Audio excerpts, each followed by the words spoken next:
रोंगटे खड़े कर देते हैं। यह कहानी उसी काशी की है जहां शिव स्वयं अपने भक्तों से कहते हैं, मुझे ढूंढने की जरूरत नहीं, मैं तो यही हूं, बस सही नजर चाहिए। यह बात तब की है जब मुगल बादशाह औरंगजेब ने काशी विश्वनाथ मंदिर को तुड़वाकर वहां मस्जिद बनवा दी। शहर में अफरा तफरी का माहौल था। लोग सोचने लगे थे कि क्या शिवजी हमेशा के लिए काशी छोड़कर चले गए। लेकिन असल रहस्य तो तब शुरू हुआ जब एक बुजुर्ग पुजारी भोलानाथ अपने सपने में भगवान शिव के दर्शन करते हैं। शिव मुस्कुराते हुए कहते हैं, भोलानाथ, मंदिर गया है, मैं नहीं। मेरी पहचान ईंटों में नहीं, भक्तों के दिलों में है। लेकिन अगर चाहो तो मेरी एक परीक्षा लो। अगली सुबह भोलानाथ ने यह सपना अपने शिष्यों को सुनाया। सभी ने इसे शिव की माया माना। लेकिन एक दिन भोलानाथ ने ठान लिया कि वह इस परीक्षा का उत्तर ढूंढेंगे। उन्होंने काशी की गलियों में घूम घूम कर हर गली, हर नुक्कड़ से पूछा, क्या तुमने शिव को देखा है? किसी ने कहा, हां, वह गंगा किनारे बैठे मछुआरों के साथ हंसी मजाक कर रहे थे। किसी ने कहा, नहीं, शिवजी तो अब काशी छोड़ चुके हैं। लेकिन भोलानाथ का उत्साह कम नहीं हुआ। एक रात जब भोलानाथ मंदिर के खंडहर में बैठकर ध्यान कर रहे थे, तभी एक अजीब सा दृश्य हुआ। वहां एक साधु आया जिसकी जटाएं गंगा की तरह लंबी थीं और उसकी आंखें ऐसे चमक रही थीं जैसे अग्नि जल रही हो। उसने हंसते हुए कहा, कहानी सुनोगे शिव की? भोलानाथ ने उत्सुकता से हामी भरी। साधु ने कहा, जब औरंगजेब ने मंदिर तोड़वाया तो शिव ने गंगा से कहा, मंदिर का क्या है, मैं फिर बनवा लूंगा। लेकिन अगर मेरे भक्तों का विश्वास टूट गया तो मेरी काशी का क्या होगा? तब गंगा बोली, तो चलो कुछ ऐसा करते हैं जो औरंगजेब को भी हैरान कर दे।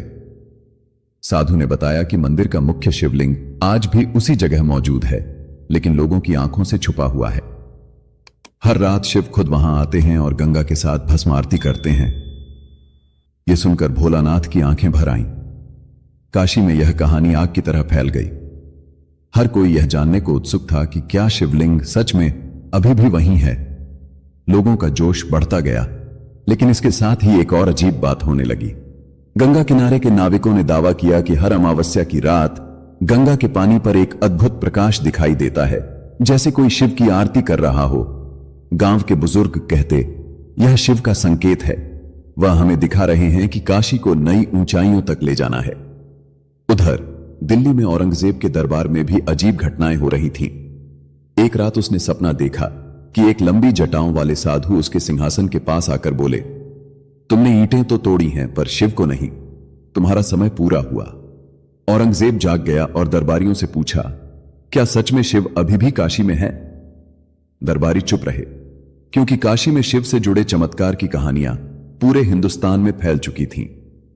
इस बीच भोलानाथ ने लोगों को संगठित करना शुरू किया। उन्होंने कहा, काशी को फिर से शिव की नगरी बनाना है।